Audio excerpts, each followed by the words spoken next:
tinha 6 anos, eu jogava futebol no estacionamento da Coab onde eu morava, na cidade de Tiradentes, zona leste de São Paulo.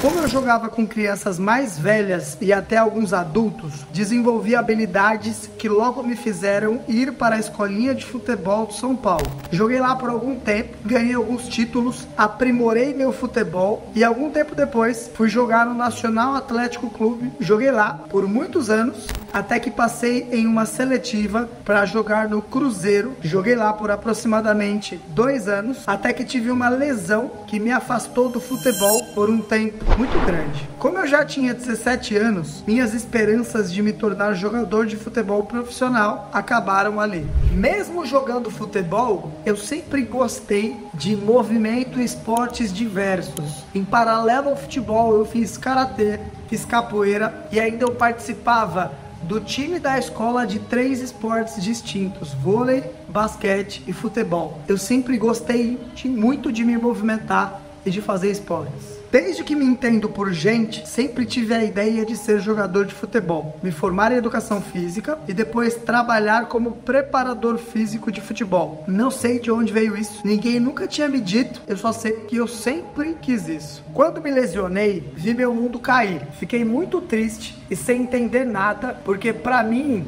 era uma certeza que eu seria jogador profissional. Quando vi meu sonho ruir na minha frente, eu comecei a agir de forma destrutiva. Aos 17 anos, comecei a fumar e beber quase todos os dias e saía para festas com amizades duvidosas quase todos os finais de semana. Isso durou quase 1 ano. Eu estava acabando com a minha saúde física e mental e destruindo os meus comportamentos. Minha família estava triste, mas eles não sabiam ao certo como eles poderiam me ajudar. Até que um dia o meu pai me chamou para conversar e disse: filho, você sempre foi atleta e você continua sendo um atleta. Não é porque não deu certo com o futebol que a sua vida acabou. Esse tipo de comportamento, a forma como você está vivendo sua vida, essa forma destrutiva, não tem nada a ver com você. E eu acho que você deveria repensar e buscar uma nova forma de se comportar. Agora, se for realmente assim que você quer viver a sua vida daqui pra frente, seja homem o suficiente para assumir os seus vícios e não conte com nenhum tipo de ajuda meu para sustentar os seus vícios. Seja homem para sustentar os seus vícios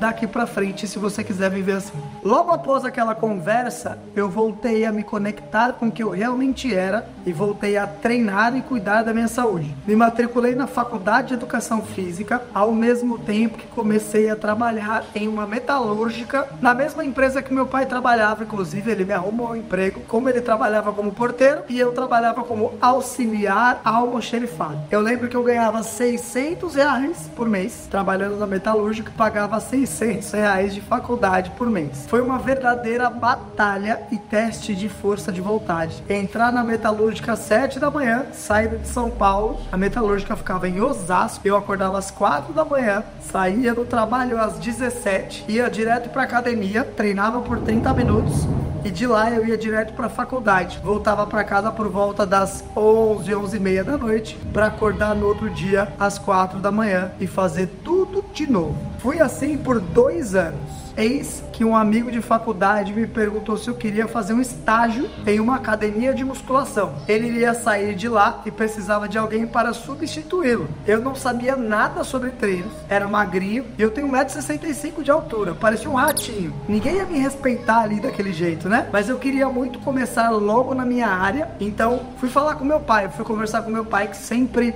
me deu bons conselhos. Aí expliquei para ele que o teste era trabalhar na academia por 1 mês para ver se os alunos e a dona da academia iam me aceitar e iam gostar de mim. Só que para isso eu ia precisar sair da metalúrgica, né? Porque não tinha como pedir férias ou qualquer coisa do tipo naquele momento. E o meu pai me disse: a sua fase de arriscar é agora, filho. Você é novo, você não tem família, não tem filho. E se não der certo, é só você arrumar outro emprego, tá bom? Vai seguir aquilo que o seu coração toca, vai fazer aquilo que você quer fazer.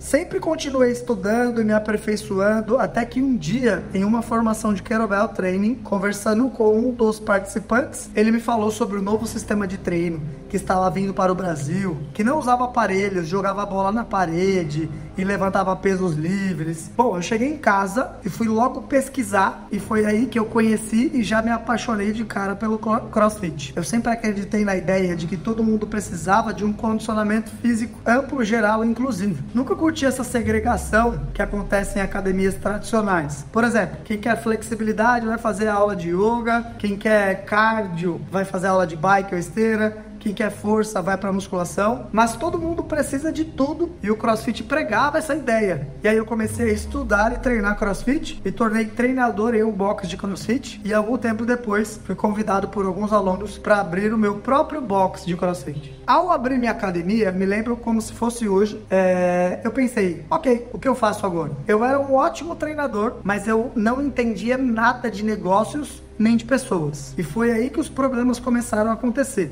A pressão para trazer alunos novos, gerenciar a equipe, dar aulas, reunião com sócios e a minha autocobrança atrelado a várias crenças limitantes que eu tinha em relação a confiar e trabalhar em time me fizeram começar a ter um comportamento reativo e agressivo com as pessoas e o clima estava horrível. Alunos saíram, sócios e funcionários também, até que um grande amigo, mentor e sócio na época, o PA, me deu de presente um curso sobre liderança. Lá eu entendi que tudo que eu fizesse seria tão bom quanto eu fosse. Eu precisava me conhecer e me melhorar como pessoa antes de tudo, porque tudo que fazemos é uma expressão de quem somos. Comecei a estudar sobre o comportamento humano, fiz várias formações e não só meus relacionamentos melhoraram, mas a qualidade das minhas aulas também, porque eu me entendia melhor e entendia melhor os meus alunos. Treinar meu corpo e minha mente a fazer coisas difíceis e desconfortáveis me prepararam para tudo aquilo. A segunda coisa que eu entendi foi que eu não queria viver trabalhando sem ver meus filhos crescerem. Para você ter ideia, um dia eu estava conversando com meu filho Joaquim e ele finalizou a conversa falando uma obrigada. Nesse momento eu percebi que ele estava convivendo apenas com a mãe e com a avó e longe da figura do pai. E eu pensei, e se eu me arrepender disso? Então eu decidi mudar minha forma de trabalhar completa para estar mais perto dos meus filhos. A terceira e a última coisa que eu senti foi a liberdade de poder dar aula de qualquer lugar, treinando pessoas de todos os lugares. Isso facilitou o processo de ter o treino e o trabalho como parte da vida, só que sem atrapalhar a vida. Passar por todo esse processo me tornou um verdadeiro atleta da vida real, alguém que treina para viver bem e encara a vida como um treino. A criação do método comportamental, que é a junção do treino do corpo e da mente para te transformar como um atleta da vida real, é apenas a sistematização de tudo que vivi para ensinar e treinar outras pessoas a se tornarem a sua melhor versão.